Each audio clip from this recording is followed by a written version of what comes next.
What happens when an engineer from Seattle wakes up under two moons with silver fire running through his veins? He doesn't panic. He gets to work, and what he builds will change an entire world. Don Han is not a soldier, not a prophet, not a chosen hero in any sense the word usually means. He's a civil engineer. He calculates load-bearing beams and welds rebar frames for a living. The last thing he remembers before everything goes white is turbulence over the Indian Ocean. A flight to Nairobi, a water project for a Kenyan village, a flash, then nothing. And then, two moons. One is white, familiar, the same pale disk he's looked at from Seattle rooftops his entire life. The second is blue, enormous, low on the horizon. So close, he can almost read the ridges on its surface. Dan stands on the crest of a hill and tries to understand what his eyes are telling him. The air smells wrong, too rich, too green, thick with something ancient and alive. Nearby, debris is burning. Molten carbon fiber and twisted metal crumble to ash as he watches. Within a minute, the ground swallows every trace, a scorched circle, and then nothing at all. Dan raises his hand to shield his face from the heat and stops cold. Silver light is moving beneath the skin on the back of his palm. Not a reflection, not a trick of the firelight. Something inside him is glowing. It pulses in perfect time with his heartbeat, slow and steady and utterly impossible. He clenches his fist, opens it. The silver doesn't fade. His father's voice surfaces from somewhere deep in his memory. When things go wrong, you don't panic. You assess resources, threats, water. Dan stands up and looks at the world around him. Ferns as tall as a 3-story building. Trees whose trunks are wide enough to hollow out a room. In the mud at the bottom of the hill, a 4-clawed paw print the size of a dinner plate. Something massive lets out a long, drawn cry from somewhere deep in the forest. Not a bird. Much bigger than a bird. And then, underneath the creature's sounds and the wind, something else entirely. A child crying, thin, faint, coming from the next hill over. Dan freezes. There are people here. That could be good or it could be very bad. But a child is crying and someone needs help, and his father always said the same thing. If you walk into a room and something is broken, you fix it. That's your job in this life. He heads toward the sound. Over the ridge, he finds a campsite, a dozen huts made of branches and animal skins. A bonfire in the center. 30 people in roughly tanned hides, dirty faces, tangled hair, stone-tipped spears. The Stone Age, for real. The crying isn't coming from the fire. A woman clutches a boy of about 6 years old. His right leg below the knee is swollen and flushed red. Black streaks crawl up toward his thigh. Dan has seen this before. Kenya, a dirty wound, blood poisoning. Sepsis, without antibiotics, the child will be dead within hours. Maybe 3, maybe 1. 30 pairs of eyes turn toward Dan. Spears rise. Someone shouts in a guttural tongue. Dan raises both hands, palms forward. The silver beneath his skin flares bright. An old woman, small, gray-haired, eyes the color of a winter sky, sees it first. She stops muttering. She utters a single word, and every spear freezes in midair. The shaman has bought him exactly one chance. He cannot waste it. Dan descends slowly, every step deliberate, hands in plain sight. He doesn't know their language. He doesn't know their customs. He doesn't know if he'll be stabbed.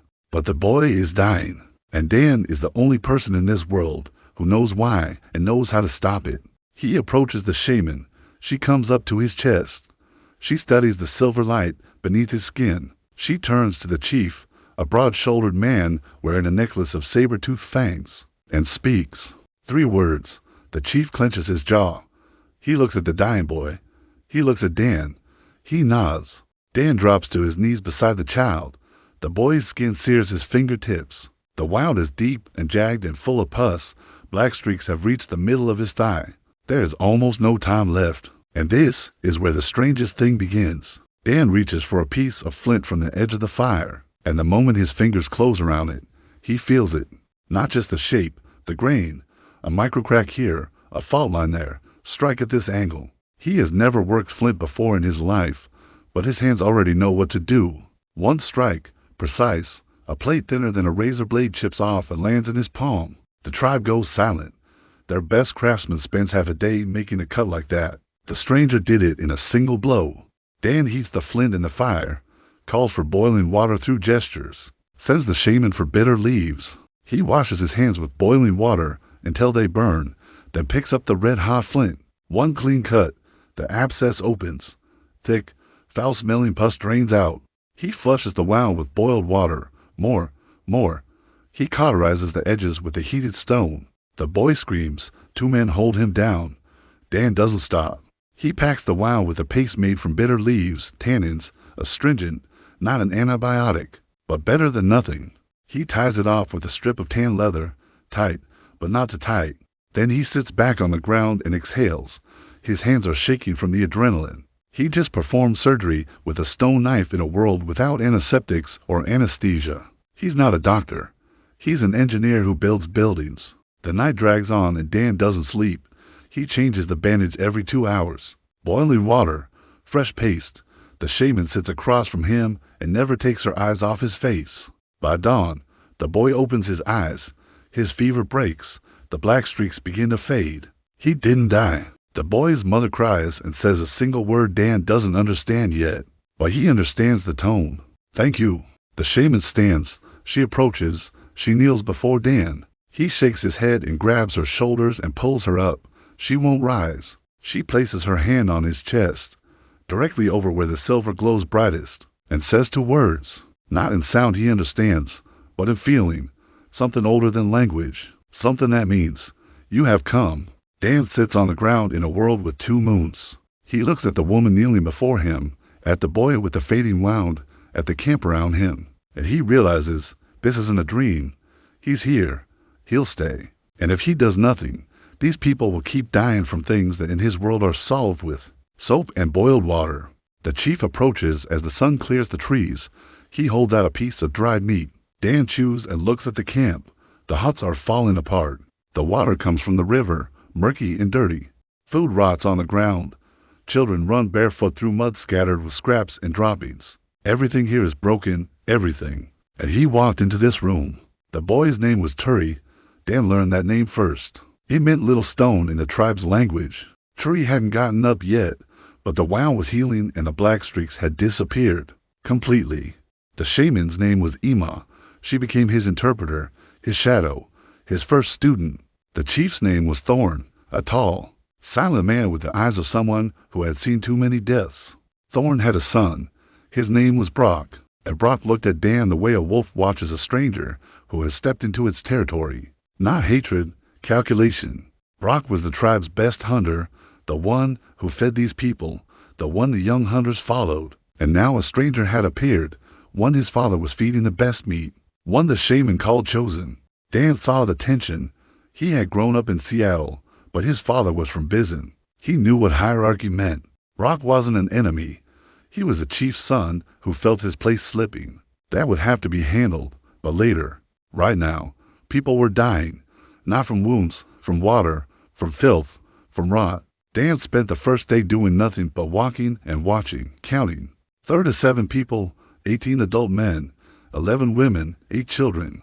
3 children coughing constantly, a wet, heavy sound that could mean a dozen illnesses. All of them treatable. Clean water, proper food, basic hygiene. 3 things. He sat by the fire that night and drew in the dirt. A river, a man drinking from it. A man lying down, clutching his stomach. Ima sat beside him, watched the drawing, and then looked up, and in her eyes was pain. Not surprise, pain from the realization that it could have been so simple, that the children she had buried could have lived. If only someone had known that fire and water together made life. Dan put his hand on her shoulder. She didn't flinch. On the 4th day, he decided boiled water wasn't enough. He needed soap. He knew the recipe. Every engineer who had worked in developing regions did. Fat and lye. Lye from ash. Fat from animal lard. He gathered pure white ash from hardwood, piled it in a hollow rock, poured boiling water through it, strained it through grass. Lye, caustic and cloudy.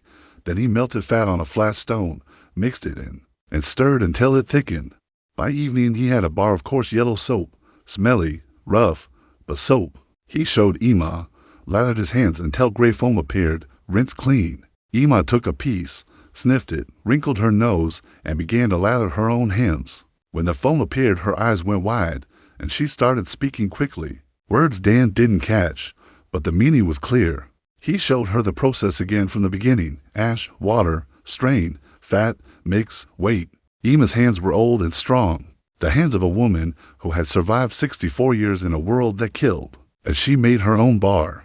Worse than Dan's, but soap. By the end of the first week, every family in the tribe had soap. Ima saw to that personally, tent by tent. Old Gort, a hunter who spat on the ground and said his grandfathers never washed and survived just fine, got one reply from Ima. She told him his grandfathers were dead by 30 and he was alive only because she had been lucky. Gort fell silent and washed. At the same time, Dan began building. The first project was a hearth, a proper one, with a chimney. The tribe burned fires directly on the ground inside their huts. Smoke filled every space. Children choked. Lungs failed by age 10. He found flat stones by the river, gathered clay from the bend, and began to stack. Then he hit something unexpected. After 30 minutes of working alone, his hands began to shake. His vision darkened. The strength drained from him all at once. Something was pulling the energy out of him from the inside. He sat down, caught his breath, tried again. 20 minutes later, he was staggering. He sat on the ground in front of the unfinished hearth. His ability, this silver gift that let him sense materials and work with impossible precision. It didn't let him work alone. He called Ima over. He showed her the stones and how to stack them, the clay between them. She called to women. They began stacking under Dan's guidance, and the weakness vanished instantly, completely. He stood beside them and guided their hands, like this with the stone, like this with the clay. Smoother, tighter. 3 hours later, the chief's hut had the first hearth with a chimney on this entire planet. Thorn lit a fire inside. Smoke rose upward, and for the first time, the air inside a dwelling was clean. Thorn stood in his hut breathing and wore the expression of a man who had just witnessed a miracle. A small, everyday miracle, but a miracle nonetheless. Dan understood the rule now. He couldn't build alone. His gift worked only through other people. He had to teach, show, lead. His hands were for precision, theirs were for building, all together. Over the next 3 days, hearths appeared in every hut. A young woman named Riva turned out to have the best hands in the tribe. Her walls were straighter than anyone else's. Dan showed her how to check for plum with a stone on a vine. She understood it on the first try. By the end of the second week, 3 children had stopped coughing, just stopped. Clean air, boiled water, washed hands, 3 things, and here, they changed everything. Ima came to Dan on the evening of the 10th day and sat beside him in silence for a long time. Then she began to speak slowly, using words he knew and gestures for the rest. She told him about the children she had lost.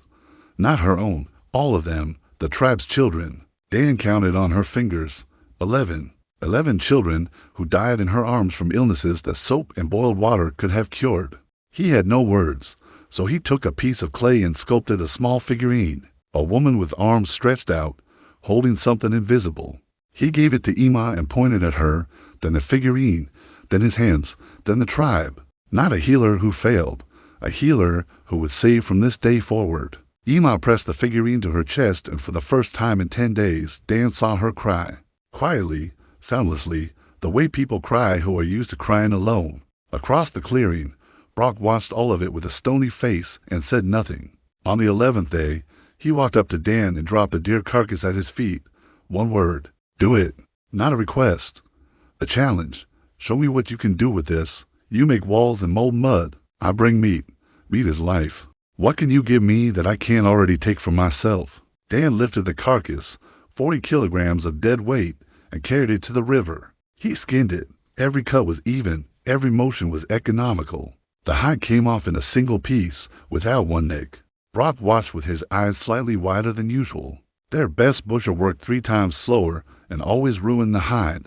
Dan then cut long, thin, even strips of meat and hung them over the hearth smoke. He showed Ima and the women how to rub the strips with ash and salt. And he had found a salt spring to hours north, sending 2 men back with baskets. 2 days later, the smoked meat was ready. Dan brought the first piece to Brock. Brock chewed slowly. Regular meat spoiled into days in the heat. This could last weeks, maybe months. Brock looked at Dan, and something had shifted in those eyes. Not respect, not yet. Interest. He said the words. Dan understood them. Show me more. It was the first step. By the 3rd week, the rains came. Not ordinary rain, a wall of water that fell for 3 days without stopping. The river swelled and rose to meters overnight. The camp was on a gentle slope, and the water came in the dark. Dan woke to screaming. Cold, dirty water was flooding the hut. He jumped outside into chaos. Women grabbing children, men trying to save the hides and meat. Half of it swept away before dawn. 3 shelters collapsed. The hearths Dan had spent a week's building flooded. The clay between the stones turned to mud. By morning the tribe sat on a hill above the ruined camp, wet and frozen, without food. Turi sat on his mother's lap coughing. His wound had healed, but he was weak, and cold could kill him faster than sepsis. Dan stood on the hill and looked down at the wreckage, pitiful, defenseless. He had seen this coming. The terrain, the gentle slope, the wide floodplain. A flood was only a matter of time. Thorne stood beside him, gray with exhaustion. He looked at Dan with one question in his eyes. What now? Dan pointed upstream, a rocky outcrop above the river, a kilometer away, a cliff with a flat summit.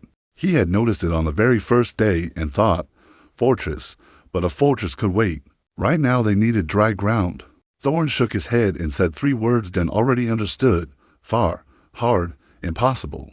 Dan pointed at the flooded camp, then at the cliff, then at the children. Silence. Then Brock stepped forward. He looked at the cliff, looked at his father, and said 1 word. Let's go. This surprised Dan more than almost anything so far. He had expected Brock to push back, but Brock was a hunter.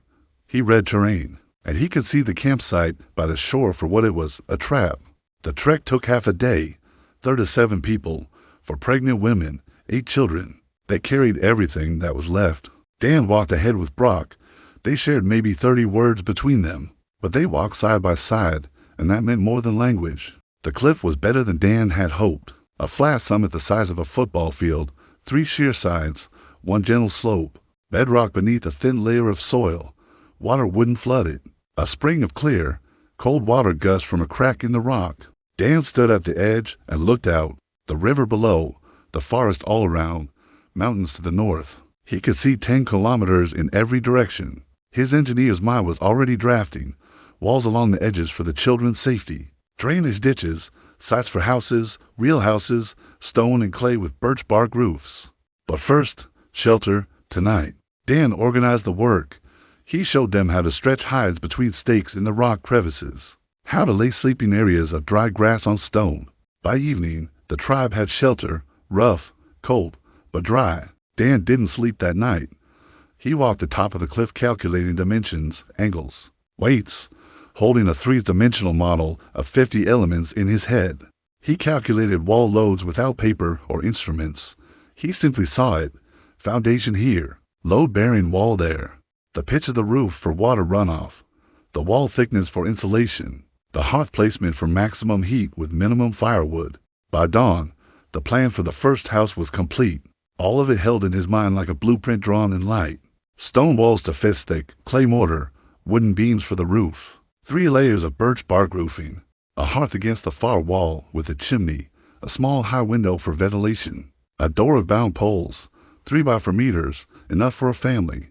He gathered the people in the morning and drew the plan on a flat rock with charcoal. They stared at it and didn't understand. They had lived in huts their entire lives, as had their ancestors before them. The idea of a stone house was to them what a space elevator would be to Dan. Theoretically possible, but why? Ima was the first to understand. She looked at the drawing. She looked at the wet, coughing children. She nodded. 10 minutes after Ima spoke to the tribe, 20 people were standing in front of Dan, waiting for instructions. The work took 8 days, 8 days from dawn to dusk. Dan demonstrated. The people followed. He taught them to select stones, flat for walls, long for corners. He taught them to mix clay mortar, clay, water, fine gravel, until smooth, applying an even layer. Set the beam in a groove cut into stone. Riva again proved to be the best. Faster and more even than anyone else, she laid walls almost without correction. Brock worked in silence. He hauled the heaviest stones, the ones others needed the people to carry. He carried alone, not to show off his strength. Dan could tell. Brock did it because that was how he understood contribution. He didn't know how to build walls, but he could carry a stone, and he did. On the 5th day, Brock came to Dan in the evening and dropped an armful of long, perfectly straight hardwood poles at his feet. He had gone into the forest and found the straightest trees he could, cut them to the same length, trimmed every branch for the roof beams. No one had asked him. He saw the problem and solved it his own way. Dan gave him a thumbs up. Good. Brock didn't smile, but he left faster than usual. On the 8th day, the first house stood complete. Stone walls, clay mortar, birch bark roof, chimney, door, window. Thorn went inside first. He stood in the middle and touched the wall, warm, solid, unmovable. It didn't sway in the wind. It wouldn't rot in the rain. It wouldn't buckle under snow. Thorn turned to Dan and struck his chest with his fist, once, sharply, an oath, allegiance. Dan responded with the same gesture. He didn't know every layer of meaning yet, but he knew it was right. Over the next 3 weeks, the tribe built 6 houses. Not Dan, the tribe. He only showed, corrected, guided. Reva led a crew for women and needed almost no help. Brock organized stone and went gathering on his own. He saw what was needed and moved without instructions. Old Gort, who used to spit at the mention of soap, was now hauling clay in bark buckets. Not because Dan had convinced him, but because his granddaughter had stopped coughing after they moved into the stone house.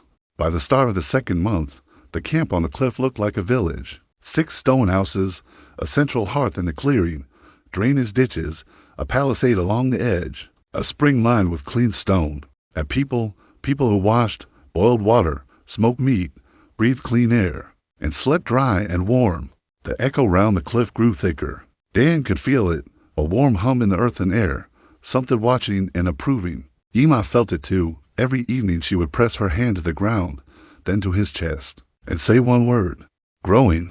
Dan found copper in the 6th week, greenish veins threading through a rock outcrop to the north. He touched the stone and felt it through his skin. Not rich ore, maybe 3 or 4%, but enough. He spent 5 days searching for tin before finding it. Dark, heavy grains of casterite and river sand, a 4-hour walk east.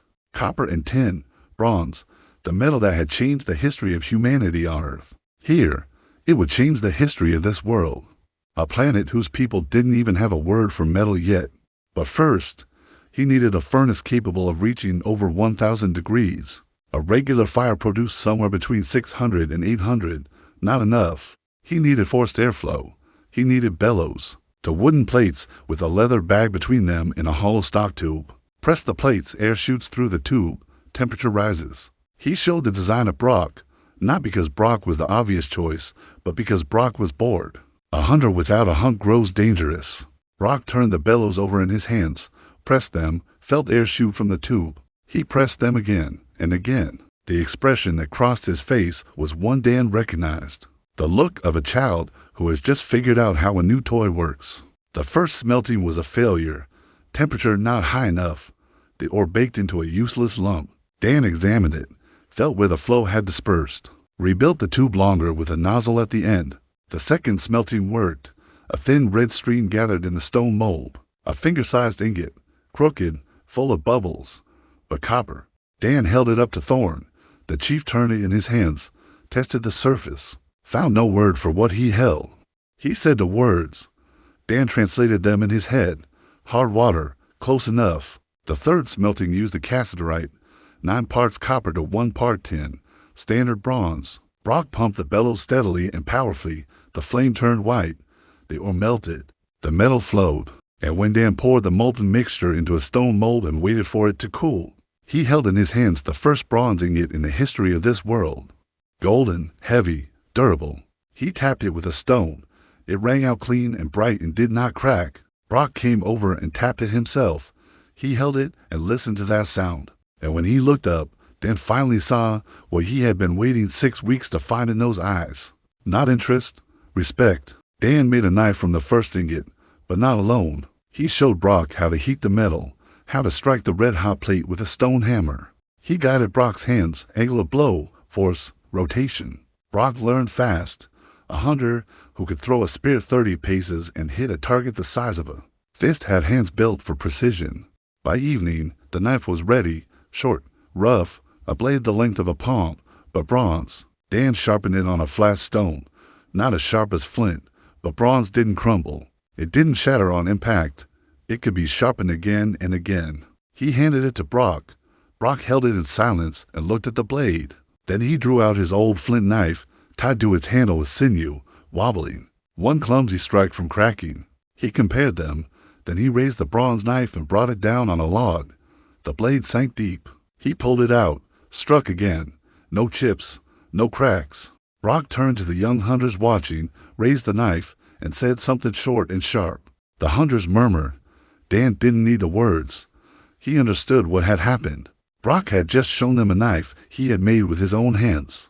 Under Dan's guidance, but with his own hands, and that was what mattered most. Dan hadn't given Brock the knife. He had helped Brock make the knife. A gift creates a debtor. A skill creates an ally. For the next 2 weeks, Dan and Brock worked together every day. Morning hunts, afternoon forge. They smelted 12 ingots of bronze and from them made 5 knives, 3 spear heads, and 2 needles. The needles were Dan's idea, thin, with an eye, but Brock made them. The first metal needles on this planet. Dan brought them to Ima. She held one up and looked at it for a long time. She had spent her entire life sewing with bone needles that broke after a week. This one wouldn't break. Dan had made the eye slightly larger than standard because Ima's eyesight was fading and threading. Small holes was hard for her fingers. He didn't tell her that, but she understood. She always understood everything. The next project changed the balance of power in the valley. Dan had promised Brock a proper bow, the right curve, the right bowstring, triple the range of anything the tribe carried. Their hunters used primitive bows, a stick with a sinew, 30 paces, no accuracy. 1 in 3 shots snapped the string. Dan found the right wood dense, flexible, different densities on each side. He felt the grain and knew it immediately. He showed Brock how to work it slowly, shaving thin layers, shaping the curve, equal thickness in the limbs, slightly thicker at the center, thinner at the ends. Brock worked for 3 days without rushing. A hunter who sat motionless in ambush for hours didn't hurry for anything. He shaved, checked, adjusted. Dan stood beside him and made corrections. A little thinner here, a little thicker there. For the bowstring, Dan twisted deer tendons into 4 strands, then twisted the strands together. Thick, tight, strong enough for 1,000 shots. He tied it to the bow, pulled it taut. Both limbs bent evenly, and when he released, the bowstring sang. A clear, high-pitched note. The hunters standing around fell silent. They had never heard that sound from a bow. Dan handed it to Brock. Brock pulled the string to his ear. His eyes widened. The tension was perfect, building evenly toward the end exactly as it should. He knocked an arrow, aimed at a tree at the edge of the cliff, and let go. The arrow flew 90 paces and sank into the trunk up to the tip. Silence. 90 paces, 3 times the range of their best bow, and dead center. Brock turned to Dan and did something Dan had not expected. He struck his chest with his fist, the same gesture his father had made, an oath, loyalty. Coming from Brock, it cost something. That evening Brock sat by the fire and explained to the hunters how he had made it, every cut, every curve. 3 days of work with his own hands. Dan showed him, Brock did it, and Brock wanted every hunter to have a bow like that. He looked at Dan and said one word, more. Dan nodded. They would make more. All the hunters, each crafting their own, because that was the only way the ability worked, and the only way the world got built. By the start of the 3rd month, Dan had stopped counting days. He was counting people. 37 had become 42. The first child was born in a stone house, a boy, delivered on clean skins by Ima's washed hands, wrapped in boiled bandages. The mother survived. The boy survived. No one was surprised anymore. They had grown accustomed to children not dying in the village on the cliff. But Dan knew what they didn't, that this was a miracle held together by soap and boiled water that could end at any moment if something went wrong. Pottery became the second major project after the smithy. Without vessels, there was no way to store supplies, no way to boil large quantities of water, no way to cook properly. The tribe used leather water bags that leaked in hollowed stones to small and to heavy. They needed pots. Dan gathered clay from the river bend, dense, malleable, clean, and assembled a group of 4 women including Riva and Turi's mother Alva. He showed them the method. Knead the clay until smooth, shape in rings, one on top of the other. Smooth the walls with wet fingers. As thick as a finger, not thinner or it cracks, not thicker or it won't heat. The first pots were ugly, crooked, uneven. Alva broke two before getting the third right. Reva made her first decent pot on the second try. Firing. Dan dug a pit, lined it with stones, built a fire, waited for embers, placed the pots inside, covered them with coals and clay shards. 12 hours. He stayed up all night tending it. By morning, 3 of the 7 had cracked, for survived, reddish, sturdy, ringing like bells when tapped. Dan filled one with water. Not a single drop leaked. Alva held it in her hands and looked at it the way you look at something alive. A thing made of mud that holds water. She set it by the hearth, filled it, dropped in meat and roots. And an hour later, the first soup in the history of this world was steaming in a clay bowl. She called for Turi. He came limping, the scar on his leg still pink, and sat down beside her. She gave him soup in a small bowl Dan had made for a child's hands. Turi drank and smiled. He was 6 years old and didn't know that 6 weeks ago he was supposed to have died. Dan watched this scene, and for a moment everything went still. An engineer from Seattle, a boy with a bowl of soup, thousands of years of civilization between them, and it had all come down to clay and clean water. Sometimes that's enough. The pottery workshop quickly grew beyond Dan's hands. Reva took charge. She organized clay extraction, assigned firing shifts, inspected every finished pot. She tapped each one and listened for the sound. Dull meant bad. Ringing meant good. Dan hadn't taught her that. She figured it out on her own. By the end of the 3rd month, every family had 3 pots, water, food, storage, and then came grain. Dan found wild wheat in the valley south of the cliff, a grass with heavy ears and large grains. Not exactly wheat, but close enough. He ground some between stones, mixed the coarse flour with water, laid the flat dough on a hot stone. 5 minutes, the flatbread rose and browned. Ima tasted it. She chewed slowly, swallowed, and looked at Dan with the expression he had learned to read. This could save them through winter. He nodded. That was exactly why he had brought the seeds. Meat depended on the hunt. The hunt depended on game moving north. The grain was a safety net. But the hunt was already changing. Now Brock went out with 4 archers, silent at dawn, and came back with 2 or 3 deer before noon. More meat than the tribe could eat. For the first time in history, more. Dan expanded the smokehouse, built a second one, showed Alva how to cut thin strips, rubbed them with salt, packed them in clay pots with tight lids. The storeroom began to fill, carved into a crevice in the rock, cool, dry, perfect. Alongside the food problem, Dan was thinking about water. The spring was clean and cold, but the women spent 2 hours every day carrying it in bags. 2 hours that could go to something else. He found bamboo, thick hollow stalks growing at the foot of the cliff. He cut 20, cleaned the pith, joined them end to end, sealed every joint with clay and animal fat. The pipeline ran from the spring downhill to the settlement at a gentle slope. Gravity did the work. Water flowed through the bamboo and poured into a stone basin Reva built in a single day. Thorn stood by the basin and watched the water arrive on its own, no hands, no effort, no carrying. He turned to Dan, and in his eyes was something close to fear. Not fear of Dan, fear of the scale of what was possible. If water could flow on its own, what else could? Rock reacted differently. He looked at the water pipe, looked at Dan, and asked a question that made Dan realize he had been underestimating the chief's son. Brock asked whether it was possible to make water flow upward. Dan thought for a moment. Then he smiled and began drawing on the flat stone with charcoal. An Archimedes screw, a spiral inside a pipe. Turn the handle. The water rises. Brock studied the drawing with his eyebrows pressed together. He didn't understand yet, but he wanted to understand, and that was more important than understanding. That evening Dan sat alone on the edge of the cliff for the first time in weeks. The sun was setting. The blue moon was rising, huge, bright, too bright for a natural satellite.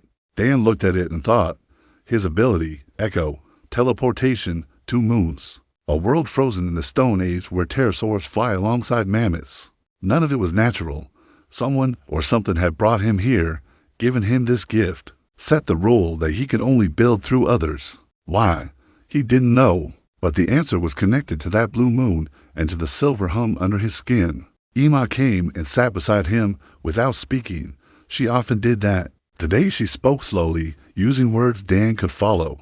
She described Echo, how she had felt it since childhood, not in words but in images, in sensations. She said it had slept for so many moons it could not be counted, and that it had awakened the night Dan fell from the sky. Then she said one more thing, that in deep caves to the north there were walls of black stone that could not be broken, walls that were not made by human hands or spirits, walls older than everything else. Dan listened and his heartbeat quickened. Ruins, a previous civilization. Echo wasn't natural energy, it was someone's legacy. But whose and why was a question for later. Right now he had winter on the horizon and 40 to people counting on him. He stood, looked at the village, and counted what existed. 6 stone houses, a smithy, a pottery workshop, running water, a grain field, a smokehouse, stored supplies. Not bad for 3 months, but not enough. Winter here was a killer. 28 years, that was the average lifespan, and half of all deaths came in the cold months. Dan looked at his hands, calloused, burned, cut from flint, and made a silent promise. Winter would not take a single one. Not one. He returned to the blueprint in his mind. Walls. Strong walls around the settlement. Not for war, for warmth, for wind protection. Construction began. 10 rows of stone every day. Dan divided the work into sections and assigned teams. Riva led the south wall. Brock led the north. Gord hauled stones with 3 young hunters and didn't ask to be consulted on anything. The wall design was double masonry, 2 rows of stone with dry grass and clay packed between them for insulation.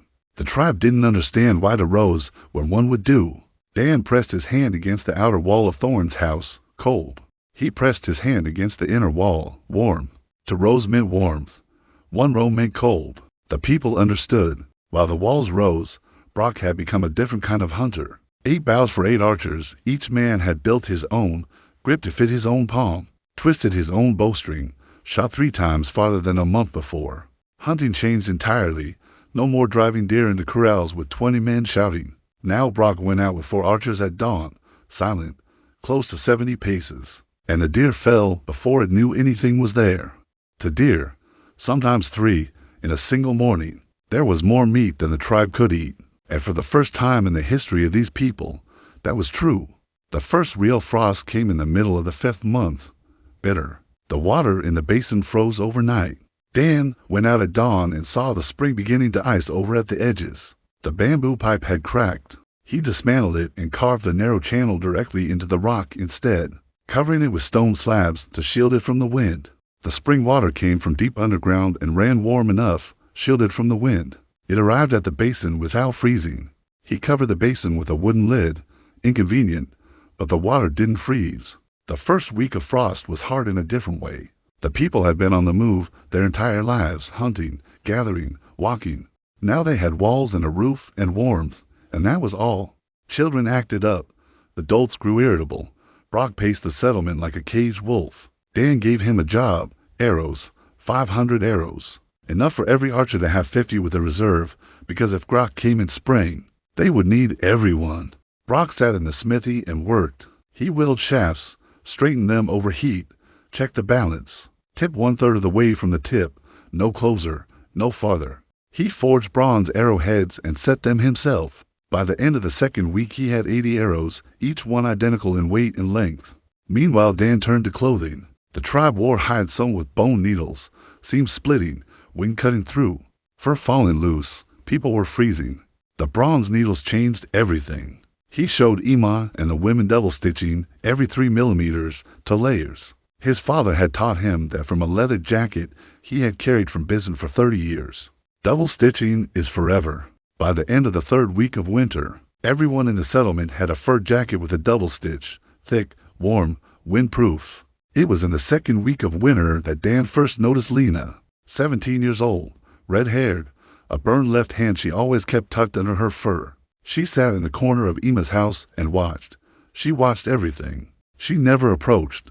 She was shy. In the bathhouse, a stone room Dan had built with heated rocks and steam. She always turned so no one could see the scars. But Dan noticed something about her. She heard everything, every word, every inflection. When he mixed up his words in the tribe's language, Lena would quietly correct him in a whisper so low only he could catch it. As she remembered everything, once he forgot proportions for the wall mixture he had shown Ima. Week before, from the corner, quietly, 3 handfuls of clay, 1 handful of gravel, water until thick as honey. Word for word. Dan walked over and sat beside her. She tensed like something about to run. He didn't mention the hand. He took out a stick and drew a line on the floor with charcoal, then a second line. Then he pointed to his fingers. 1 and 1 is 2. Lena looked at the drawing. Then she drew 3 lines next to them. 2 and 1 is 3. Dan smiled. He drew numbers. She memorized every one on the first pass, without mistakes. He drew letters, symbols for sounds, 1 symbol per sound. She repeated them with a stick, perfectly, first try. By evening she knew 10 numbers and 15 letters. By the end of the week she could write any word in the tribe's language. Dan gave her a thin birch bark plate and a charred stick. She wrote for hours, Ima's words, recipes, names, herb proportions, the number of arrows in stock. She became the village's memory, a living archive. Dan made her a glove from soft tan leather, with a loop on the thumb and index finger into which the writing stick could be fitted, so her burned hand, with its poorly bending fingers, wouldn't get in the way. Lena put it on. She inserted the stick. She wrote the first word, steady, clear, without a tremor. She looked up, tears in her eyes. Dan had prepared the next sentence for 3 days, checking every word with Ima. He said her hands were the most precious in this world, because they remember what everyone else will forget. Lena closed her eyes. Tears streamed silently, like Ima, like everyone in this world who had grown used to crying alone. Dan placed his hand on her shoulder, gently, like a father, which he wasn't, but which this world seemed to require him to be. By the middle of winter, Ima told him something that made him go quiet for a long time. She said that in the 30 winters she could remember, not a single one had passed without deaths. Not a single one. But this one was passing, and the reason was sitting next to her, drawing on birch bark with a stick. At the end of the second winter month, strangers arrived at the foot of the cliff. Not warriors, a family, a man, a woman, 3 children, the youngest unmoving in his mother's arms. They stood in tattered furs, barefoot, blue with cold, in the gray pre-dawn. Brock was at the gate in a minute, bow in hand. Dan looked down. 5 people, exhausted, starving. The infant wasn't moving. Thorn stood at the wall, face stony. In this world, strangers were a threat, extra mouths, potential spies. Dan pointed down. Children. Thorn clenched his jaw. Ima approached, looked over the wall, and said 3 words to the chief in the same tone she used to make Gort wash his hands. Thorn looked at her, then at Dan, then at the children below. He nodded. They were let in. The man's name was Vin. His tribe, the Dry Creek people, had been destroyed by Grok's horde a month before. He had fled south with his family, no food, no shelter. The child in his wife's arms had a fever and a heavy cough. Ima took the child immediately. She washed him, examined him, prepared a hot herbal decoction, wrapped him in warm fur, laid him by the hearth. She did everything Dan had taught her: boiled water, clean hands, warmth, rest, and she did it alone, without instructions, without help. Dan stood to the side and watched. Ima was a doctor, this world's first doctor. She didn't know that word yet, but that's what she was. The child survived. 3 days and the fever broke. A week later, he was sitting with the other children eating soup, then walked through the settlement for 2 days in silence, touching the walls and the water pipes and the pots. On the 3rd day, he stood before Dan, struck his chest with his fist, and dropped to his knees. Dan lifted him by the hands, the same way he had lifted Ima on the very first night. Never on your knees, never. Then turned out to be a quiet, diligent worker, hauling stones, splitting wood, doing whatever was needed. His wife Yola joined Alva in the pottery workshop. Their eldest daughter, 12 years old, began studying with Lena, letters, numbers. 2 weeks after Vin, 7 more arrived, then 4, then 10. Grok was sweeping through the northern lands, driving people before him like wildfire drives animals. Those who fled came south and found the cliff, stone walls, smoke from the forge, the smell of food. By the end of winter, 78 people lived in the settlement, twice as many as at the start. Dan counted the supplies. Enough, just barely, but enough, because Brock had expanded the hunt and because the river yielded fish. Dan had woven a net from sinew and shown Vin how to set it between rocks in the shallows. The tribe had never eaten fish. Gort said it was food for the weak. Dan said nothing. He gutted a fish and roasted it on a rock by the fire and let Gort try a bite. Gort chewed, was silent, then picked up a second fish and began to gut it himself. A week later, for nets hung in the river and every morning brought 20 to 30 fish. The pots in the storeroom filled up, the food crisis resolved, but a quieter crisis was building. Among the refugees was a man named Cost. Short, weary, quick eyes. He didn't work. He didn't learn. He sat in the house assigned to him and watched. The walls, the warehouse, the smithy, Dan. His gaze was appraising, not hostile, worse, calculating. Ima noticed. She came to Dan one evening and said one word, "Careful." Dan watched Cost. He saw him talking to the newcomers quietly, apart from Thorne's people, always away from the fire. He saw how after Cost spoke, people let their eyes drift to the food store a little longer, and looked at Dan a little colder. Rock saw it too. He came to Dan at night and said, using his mix of words and gestures, "Cost is bad. We have to kill him." Dan shook his head. He had seen this before, on construction sites in Kenya and Bangladesh. The man who doesn't work, but stirs trouble. You can't kill him. A dead martyr is more dangerous than a living troublemaker. In the morning, Dan went to the newcomers Cost had been speaking to. He brought tools, knives, needles. He taught. He worked alongside them. He sat with a man and carved wooden spoons together, hollow, smooth-edged, simple. The man made his first and ate with it that evening. Soup from a cup with a spoon. He laughed. His wife laughed. Their children laughed. Cost sat in the corner and watched his audience shrink, not because Dan said a word against him, but because Dan gave people things, not gifts, skills, spoons, double stitching, the knowledge that water must boil before drinking, small things that made life better. Cost could not compete with that.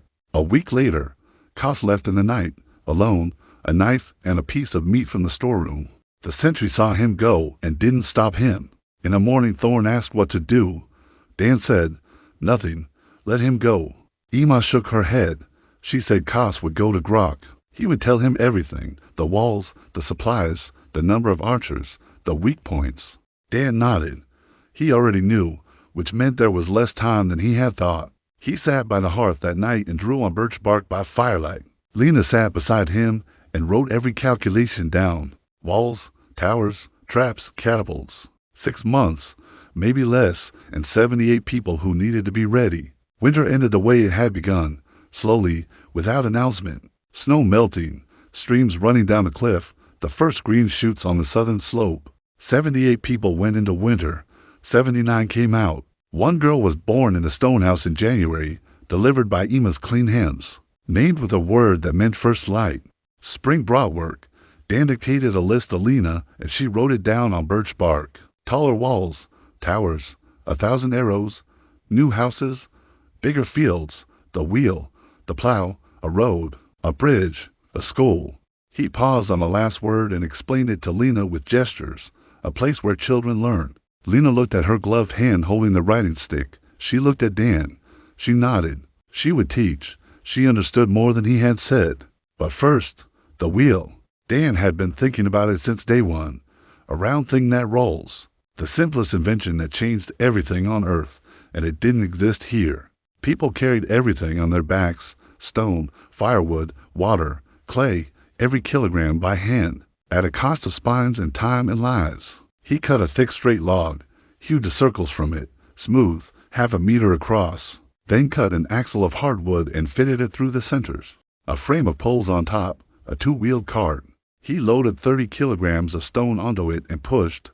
It rolled across the ground easily. One man could now haul what 3 had carried before. Thorne stood watching with his mouth slightly open. Brock walked over, pushed the cart himself, reversed it, loaded more stone, pushed again. His eyes burned with something Dan recognized. The hunger of a mind that has just found a new tool and is already asking what else it can do.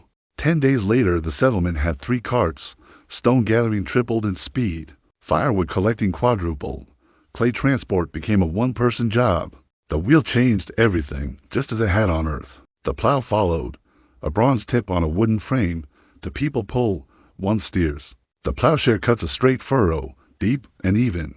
A field 10 people had spent a week loosening with sharpened sticks was now turned by 3 people. In 2 days, Dan sowed a second field twice the size of the first. He used his entire grain supply. A risk. If the crop failed, there would be nothing until next season. But if it grew, there would be enough to feed 100 people. He planted it. People were arriving every week now. Pairs, families, lone hunters, women with children. Rumors of the cliff settlement spread through the region like ripples. A place where children don't die. Stone walls and water that flows by itself and metal that doesn't break. By the start of summer, the population had reached 120 people. Riva now led a construction crew of 10 and designed simple things herself, a grain storage canopy, steps on the wall, without asking Dan. He watched her and saw an architect. She didn't know that word, but that's what she was. At the end of the third month of spring, Dan sent Brock north on a reconnaissance mission. Brock returned 5 days later. His face was gray. His eyes were heavy. He sat by the fire and spoke slowly, choosing words Dan could follow. Brock was gathering an army, not squads, an army. Tribes from the north joining him, not by choice. Come with me or be eaten. Most went with him. Brock saw the camp from a hill. He counted campfires and stopped counting at 300. 300 warriors, maybe more, moving south. Dan listened. He had 20 archers, 30 men with weapons, walls, the height advantage of the cliff, but 300. He needed time, and he needed something this world had never seen before. He didn't sleep for 2 days after Brock returned. He sat by the fire and sketched on birch bark. Lena sat beside him and wrote every calculation down. A catapult. Dan knew the principle, a lever, a counterweight, a sling. The energy of a falling load converted into the energy of a throw. He designed a torsion catapult. To posts, a twisted bundle of sinew between them. A lever inserted into the bundle. Pull the lever back, the tendons wind tighter. Load a stone, release. The tendons unwind. The lever snaps forward, the stone flies. A 2-meter lever, a bundle of 40 bull tendons, a fist-sized stone, range of 150 paces. Far enough to strike the trail leading up the cliff before the enemy ever came within bow range. He built a prototype first. Small, 1-meter lever. He mounted it above the gate and called for Thorn. He loaded a stone the size of an apple, pulled the lever back, pinned it, and released. The lever swung forward. The stone flew in a whistle and crashed into a tree 80 paces out. The trunk cracked. Thorn stood motionless, eyes enormous. No hand, no arm, no man. The machine had thrown the stone. In his eyes was what Dan had seen on the very first night. Awe and fear and hope, all at once. The full-scale catapult took to weeks. 2-meter lever, 40-wire bundle, frame reinforced with bronze brackets. The first volley sent a 3-kilogram stone 140 paces. It sank into the ground to the depth of a palm. Dan sat down on the ground and breathed slowly. He was an engineer. He built houses and water pipes and schools. And he had just built a machine to kill people. Because 300 cannibals were coming here to eat his people. His people. He hadn't noticed when he started thinking of them that way. Ima came and sat beside him. She took his hand. She didn't say anything. She just sat there. 5 minutes later, Dan stood up and went to build the second catapult. Traps came next. The zigzag path up the cliff had 12 pits dug at every bend, knee-deep, lined with sharpened stakes covered with branches and earth. Invisible, a foot sinks in, a stake through the soul. The warrior is out of the fight. Rocks stacked at the cliff's edge, ready to roll. Logs suspended by vines. Cut the vine. The log sweeps across the path, knocks down everyone in its way. Dan wasn't inventing anything. It was all in the textbooks on the history of fortification. He was simply bringing knowledge to a place where it didn't yet exist. And every time he checked a trap or adjusted the catapult, his hands trembled, not from the work, but from the weight of what the work was for. Life continued alongside all of it. Riva completed 3 new houses. Alva made 10 pots a week. The fields were green. Lena was teaching 7 children, ages 5 to 12, who sat on stones and traced letters on old birch bark. Her gloved hand moved with confidence. She demonstrated. They repeated. Orna's first school. No roof, no walls, just stones and sky and a girl with a burned hand teaching others what she knew. Dan watched her from a distance and understood something with complete clarity. Building catapults was worth it for this moment, worth every trembling hand. Then Kira arrived, the daughter of the Black Lake chief, tall, dark-haired, with the bearing of someone accustomed to being watched. She walked through the gate with 5 warriors and a load of gifts, hides, dried meat, salt. Her father was proposing an alliance against Grok. 40 warriors. The condition, Kira stays as a pledge, as a wife for the chieftain or his chosen one. Thorn turned on the wall and looked at Dan. Kira followed his gaze. Her eyes found Dan, and in them was fury, not fear, not submission. The fury of a cornered animal that had been sold again. That evening Dan knocked on her door frame. Silence. He entered. She was standing against the wall, a bronze knife in her raised hand. Her hand didn't tremble. Dan stopped. He looked at the knife, then at her, and he spoke in the language he had been learning for 5 months, slowly, with mistakes, but clearly. He said if she wanted to leave, she should go. He would tell her father she had stayed. He didn't hold people. Kira stood with the knife at his throat, her eyes shining with anger, not tears. She asked one word. Why? Dan said, because you are not a thing. The knife lowered slowly. She sat on the floor and covered her face, not crying, just sitting. Dan sat across from her, far enough not to overwhelm, and began to tell her, in broken language, about the walls, the pots, the wheel, the school, about how a girl with a burned hand teaches children to write, about how a 64-year-old shaman became a doctor, about how the old man who spat at soap now takes the best spot in the bathhouse. Kira's hands dropped. She looked at him. The anger was gone. In its place, curiosity. She asked, "What are you building?" Dan answered, "Everything." She didn't leave. On the second morning she walked to the wall, touched the stones, studied the masonry, walked the entire perimeter. Then she came to Dan and said one word, crooked. She was right. The northern section, built by refugee newcomers, was uneven. It would hold wind, but not a battering ram. She asked, "Can I?" Dan nodded. She took apart the top 3 rows herself and relaid them tighter, more even. A thin coat of mortar applied perfectly flat. He pressed his hand against the rebuilt wall and felt it. Not good, excellent. She hadn't learned it from him. She had seen the walls twice and understood the principle, not by copying, but by comprehending. He showed her a blueprint on birch bark. She studied it, picked up a stick, and began making adjustments. She moved the eastern tower 3 paces toward the cliff, removed an unnecessary bend from the inner corridor, added a ledge above the gate. Dan watched each change and felt a chill along his spine. Everyone was right. She saw the structure as a whole, where it was weak, where it was wasteful, where a single stone could make it twice as strong. He said one word to her, architect. She didn't know it. He explained, a person who sees a building before it's built. Kira looked at the blueprint, then at the cliff, then at her own hands. Hands that had held only a knife and a spear because in her tribe a woman was a commodity. She clenched her fists. She said, "Show me everything." He spent 3 weeks teaching her load-bearing calculations, stability angles, stone selection for foundations and upper rows, how to build an arch over a doorway. Kira didn't memorize it.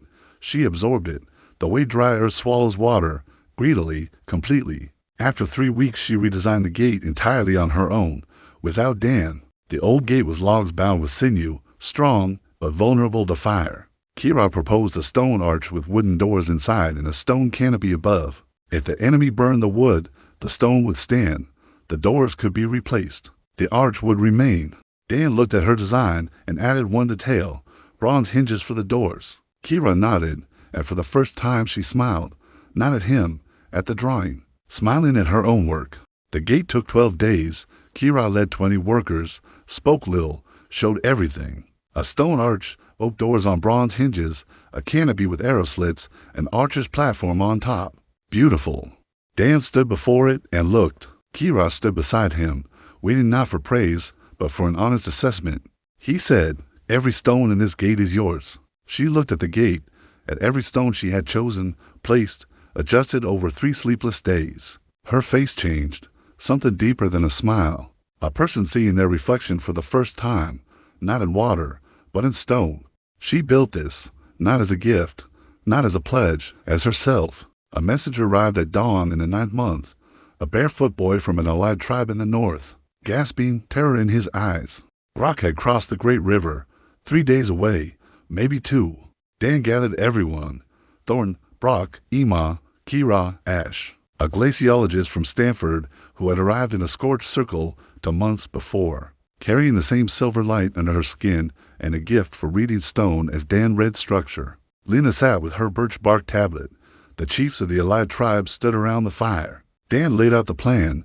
They would not wait on the walls. A siege would starve them before Grok ran out of warriors. They needed to force Grok to attack fast, in one wave, up the narrow trail where every trap and catapult and arrow was waiting. The decoy, a false camp at the foot of the cliff, huts, fires, figures made of hides on poles. From 200 paces it looked like a living settlement. Grok would see it and attack, find nothing, and in his rage send men up the trail. Because Grok could not retreat, his power rested on fear. If he backed down from a stone wall, his men would stop being afraid of him. He would attack, and the trail would swallow him. Ash asked the key question, what if he goes around? Dan answered, 3 sides are sheer cliff. The trail is the only way up. Then he pointed to the forest east of the cliff. Brock and 20 archers, ambush. When Grok's men bogged down on the trail, Brock would strike from behind. Arrows in the rear ranks. Panic. Not battle. Bites. 1, 2, 3. An enemy struck from front and back cannot think. He can only die or run. Brock stood, his face calm. He understood his role. 3 days of preparation. The false camp built below. Every trap checked. Catapults sighted. First covering the lower trail. Second the middle. Ranges overlapping except for 15 paces, and those 15 paces filled with pits. Kira checked every wall joint and ledge and found 3 weak spots, reinforcing them in a single day. Ima set up a field hospital in the most protected corner of the settlement. Clean bandages. Boiled water. 3 women trained as orderlies. Ash climbed to the highest point of the cliff and took charge of signals. 1 smoke meant they were coming. 2 men attacked. 3 men flanking. Lena sat in the hospital with her birch bark tablets, ready to record names, wounds, treatments, supplies, ready to remember everything. The night before the battle, a stranger appeared at the gate alone, a dark-skinned woman with ritual scars and a necklace of small bones. She dropped her knife and raised empty hands. Her name was Moran. For 10 years she had been a blood priestess in Grok's tribe. She told them everything, Grok's tactics, always at dawn, always leading the first wave personally. Always in front. His men followed only as long as they could see his back ahead of them. He was brave to the point of madness, and that was his weakness. Kill the front, and the mob behind him would break. They weren't an army. They were people united by fear of one man. Dan listened. The plan in his mind sharpened. He turned to Maran and said through Ima, "You won't die." She looked at him with eyes that held no hope, only emptiness. He said, "The dead can't fix what they've done. Only the living can." She lowered her head, and 1 tear fell, the first in 10 years. They came at dawn. Ash lit the first smoke signal. Dan looked north and saw the forest moving, dozens, hundreds. They filled the valley beneath the cliff, painted faces, spears, skulls on poles. A long row of human jawbones hanging from a central standard. They rushed the false camp with a howl, hacked at the poles and huts, and found nothing. Silence fell over 400 warriors standing among empty ruins, looking up at the cliff walls. Then Grok stepped forward, enormous, a head taller than any of his men, shoulders twice as wide, a necklace of human jaws, a saber-toothed skull for a helmet. He held a club with a stone pommel the size of a child's head. He looked up at the wall, at Dan. Their eyes met across 100 paces. Grok raised his club and pointed at the trail. The first wave, 50 men, Grok himself at the front, began to climb. Third bend, first pit, a foot gave way, a scream. The warrior fell and blocked the path. The one behind stepped over him and fell into the next pit. 3 men could walk abreast on the trail. The fallen blocked the way. Those behind pushed. Those in front stumbled. Dan gave the signal. The first catapult fired. A stone the size of a man's skull struck the slope beside a cluster of warriors. Second volley, more accurate, a direct hit at the second bend. 5 men broke apart. The formation tore. The archers on the wall opened fire. Iron tips, 10 men.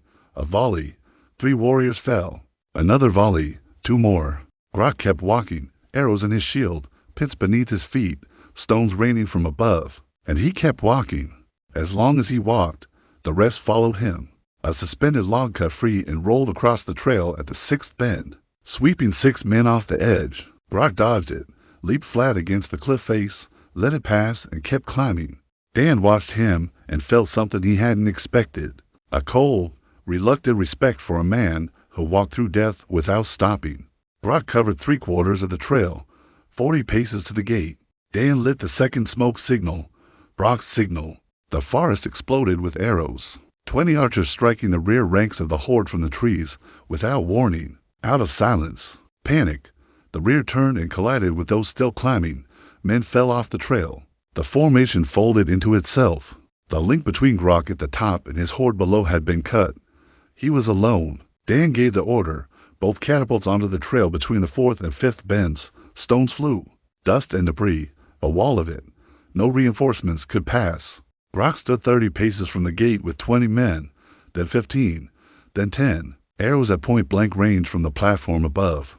3 arrows in his shield. 1 through his shoulder. Blood down his arm. He didn't fall. His last 2 men fell. He stood alone on the path, club in hand, blood on his face, and looked up at Dan. In his eyes was not anger, a question. How? Dan shouted, "Stop!"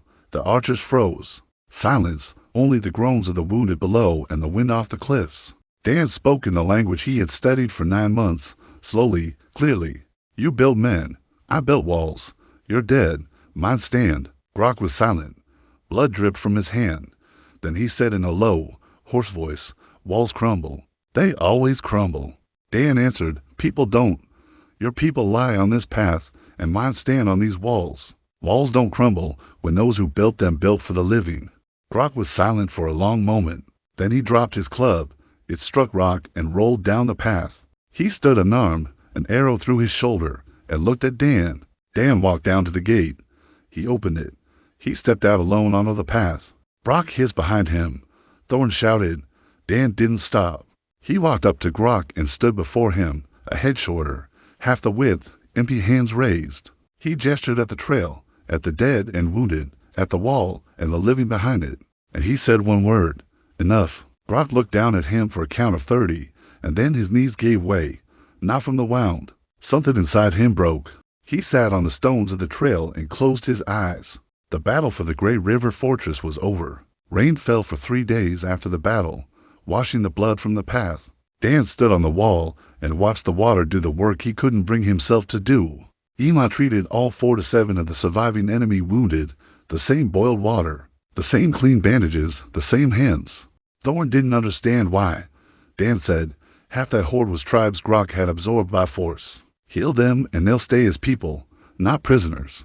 23 of the recovered enemy fighters left for home, 18 stayed. They had seen the walls. They had eaten soup from clay bowls. They had decided this was better. Grok sat under guard, and Ima removed the arrow from his shoulder in silence. She washed the wound and wrapped it. Dan came to him on the second day and sat across from him and asked through Ima, "Why?" Grok told the story Dan hadn't expected. When he was 10, his tribe was slaughtered. He survived 3 days in a pit with the dead, eating the dead, because he wanted to live. He crawled out of that pit a different person. He decided the world was simple. The strong eat the weak. If he became strong enough, no one would ever do to him what had been done to his family. Dan sat still and listened. He couldn't justify what Grok had done. Hundreds of dead, tribes erased. Nothing justifies that. But he could understand a boy in a pit of corpses, 10 years old, 3 days in hell. At 40 years of madness built on one idea, eat before you're eaten. Dan said, "You were wrong. The strong are not those who eat. The strong are those who feed." Grok looked at him with something old and exhausted behind his eyes. He said, "Prove it." Dan nodded. He would prove it the only way he knew how, not with words, but with stone and clay and fire and water and hands that build. By the end of the 10th month, the Union of the Great River held 5 tribes, 400 people, 120 warriors, and something that had never existed on this planet before. A city, 150 people on the cliff permanently, 30 houses, 3 smithies, to pottery workshops, a roof school designed by Kira, and a library, a single shelf of birch bark scrolls in which Lena had recorded everything. Recipes, blueprints, names, stories. The first written history of this world, set down by a girl with a burned hand. Sora arrived in the 11th month, a court artist of the Hosean dynasty, transported to this world 50 years before Dan, alone in a cave on the coast, drawing on the walls because there was nothing else left. Dan found her by way of Ash's geological maps and spoke to her in Korean, words his grandmother had taught him, and she tried to answer and couldn't, because she hadn't spoken aloud in 50 years. An hour later, her first word returned, home. He gave her paper, real paper, boiled from bark and fiber, smooth and white, and a brush of bristle and ink of soot and resin. She painted for 12 hours without stopping. In the morning she came out holding 10 sheets, and on them was 50 years of silence made visible. A full year had passed since the transport. Dan stood on the fortress tower, Kira's tower, the highest point, and around him stood the people he had come to love. Ima, Kira, Lena, Ash, Moran, Brock, Thorn, Sora. Below lay 20 settlements of the Grey River Union, smoke from the forges, green fields, the first railroads, the river, the forest, the mountains, and the blue moon on the horizon, vast and bright. Ash had studied its spectrograms through Dan's glass lens and said quietly, "It's artificial." Dan said, "I know. I figured that out too." Ima pressed her hand against his back and whispered in a language he now understood completely. "The echo is speaking tonight. Look up. They will wake soon." Brock stood behind Dan, bow in hand as always, watching the forest and the roads and the horizon. Because someone must look down while the rest look up. And he had always understood that without being told. Dan stood on the wall above the city he had built stone by stone, child by child, and whatever stirred beyond that blue moon, he would meet it standing, with hands that had never learned to kill, only to build, only to repair, only to create. Because his father once said, if you walk into a room and something is broken, you fix it. And Dan had walked into a broken world, and he had fixed it, and he was not finished yet.